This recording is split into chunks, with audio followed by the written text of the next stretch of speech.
सभी भाई बहनों का हार्दिक स्वागत है। सभी भाई बहनों का हार्दिक स्वागत और अभिनंदन। आज का हमारा वीडियो कक्षा अष्टमी के अध्याय 7 के प्रश्न 2 से शुरू किया गया है। प्रश्न 1 की जानकारी मैंने पिछले वीडियो में पूरी की थी, तो आज हम 7.1 का दूसरा प्रश्न के हल सीखेंगे। तो पिछले वीडियो में हमने देखा था कि कोई भी संख्या पूर्णगण होती है नहीं होती है, वो उसकी जानकारी या उसका जांच हम अभाज्य गुणनखंड के माध्यम से पता करते हैं। अब देखिए इसमें करेक्शन ये करना है। प्रश्न आपको सेकंड दिया हुआ है, वे सबसे छोटी संख्या ज्ञात कीजिए जिससे निम्नलिखित संख्याओं को गुणा करने पर पूर्णगण प्राप्त हो जाए। कहने का मतलब ये हुआ, ये आपको संख्या दी हुई है, इस संख्या को मैं किससे गुणा करूं तो ये पूर्णगण हो जाए। वे छोटी से छोटी संख्या आपको बतानी है। तो संख्या का पता हम अभाज्य गुणनखंड के माध्यम से लगाएंगे। तो 243 का अभाज्य गुणनखंड करेंगे। सर्वप्रथम पूर्णगण है या नहीं है इस बात की जानकारी हमें अभाज्य गुणनखंड के द्वारा ही देनी है। तो 243 का अभाज्य गुणनखंड, तो देखो 243 का अभाज्य गुणनखंड, अभाज्य गुणनखंड में सिर्फ अभाज्य संख्याओं का ही भाग देना होता है।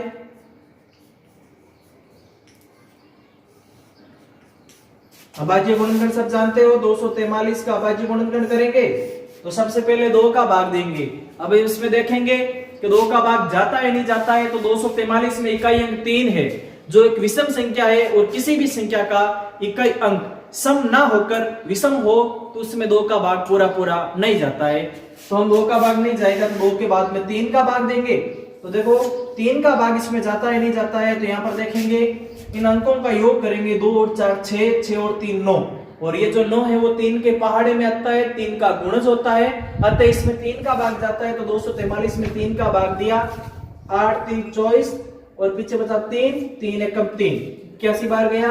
अब वापस देखो 3 का भाग देंगे तो 6, फिर बचा 2 और 1 21, तो 3 7 21, 27 बार गया। फिर वापस 3 का भाग, 27 में 3 का भाग 9 बार, 9 में 3 का भाग 3 बार, 3 में 3 का भाग 1 बार। तो 243 का अभाज्य गुणनखंड देखो हमेशा लिख देंगे 243 बराबर 3 इंटू 3 इंटू ये जो यहाँ पर गुणनफल के रूप में आया है वही लिखेंगे। तो यहाँ पर देखो 3 इंटू 3 इंटू 3 इंटू 3 इंटू 3, 5 बार 3 आया तो हम यहाँ पर 5 बार 3 लिखेंगे। 3 इंटू 3 इंटू 3 इंटू 3 इंटू 3, तो यहाँ पर देखो 5 बार 3 आया हुआ, हम 3 के 3 के समूह बनाएंगे। तो देखो दोस्तों 3 के समूह यहाँ पर ये बन गए, पीछे 2 3 बच रहे। अब मुझे आप ये बताओ कि मैं इसको किस संख्या से गुणा करूं तो 3 का जोड़ा बन जाए। तो यहाँ पर 2 3 तो आए हुए हैं, एक 3 की कमी है, तो हम इसको 3 से गुणा करवाए तो ये पूरे जोड़े बन जाएंगे, और जोड़े अगर बन जाएंगे तो ये पूर्ण घन संख्या हो जाएगी। तो यहाँ पर देखो 243 को क्या लिख देंगे, 243 को 3 से गुणा कराने पर यह संख्या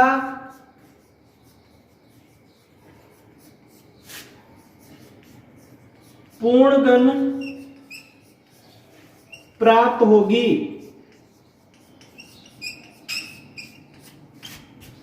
देखो करना क्या है, 243 का अभाज्य गुणनखंड करना है, फिर 3 के जोड़े बनाने हैं। जोड़े में क्या कमी आ रही है उस कमी वाले अंक से गुणा कराएंगे। देखो 3 का जोड़ा ये तो बन गया, लेकिन यहाँ पर 2 ही 3 है, तो एक 3 की कमी है, तो एक 3 से गुणा कराएंगे तो पूर्णगण हो जाएगा। तो हमारा आंसर क्या हो गया, 3। सबसे छोटी संख्या 3 है। यहाँ पर सबसे छोटी संख्या 3 है, जिससे अगर हम 243 को गुणा कराएं तो प्राप्त संख्या पूर्णगण संख्या होगी। तो सबसे छोटी संख्या 3।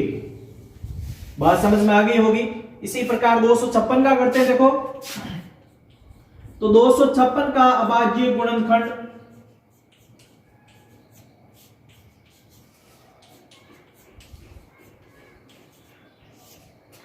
तो 256 का अभाज्य गुणनखंड सेम वही प्रोसेस, 2 का भाग जा रहा है तो 1, फिर देखो 2 8, 2 का भाग देख लेना आप। अगर ऐसे बात नहीं बने तो अब देखो इसमें 2 का भाग देंगे 6 4 और 2 का देंगे 3 2 और 2 का देंगे 1 6 और 2 का देंगे 8 और 2 का देंगे 4 और 2 का देंगे 2 और 2 का देंगे 1।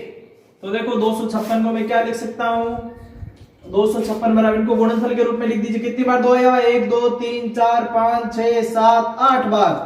तो यहाँ पर 2 into 2 into 2 into 2 into 2 into 2 into 2 into 2।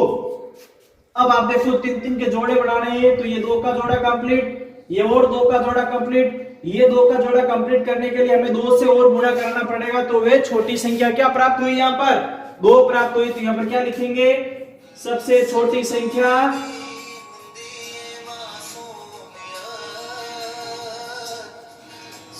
बराबर 2। देखो प्रश्न संख्या 2 का पहला और दूसरा स्टेप मैंने आपको बताया है। उस स्टेप हमने ये देखा है कि किसी भी संख्या को पूर्णगण बनाने के लिए सबसे छोटी किस संख्या से गुणा किया जाता है, उस संख्या की पहचान अभाज्य गुणनखंड के दौरान होती है। तो संख्या का पहले सर्वप्रथम क्या करेंगे? अभाज्य गुणनखंड करेंगे और फिर देखेंगे कि अंकों के 3 के जोड़े बन रहे हैं या नहीं बन रहे हैं। तो अंकों के जिनके जोड़े बन रहे हैं उनको तो बना देंगे, अंत में जाके देखेंगे कि ये जोड़ा नहीं बन रहा है तो किसकी कमी आ रही है? जिस अंक की कमी आ रही है वही अंक सबसे छोटी संख्या होगी, वही अगर गुणा करवाएंगे उससे तो वो संख्या क्या हो जाएगी? पूर्णगण हो जाएगी। जैसे देखो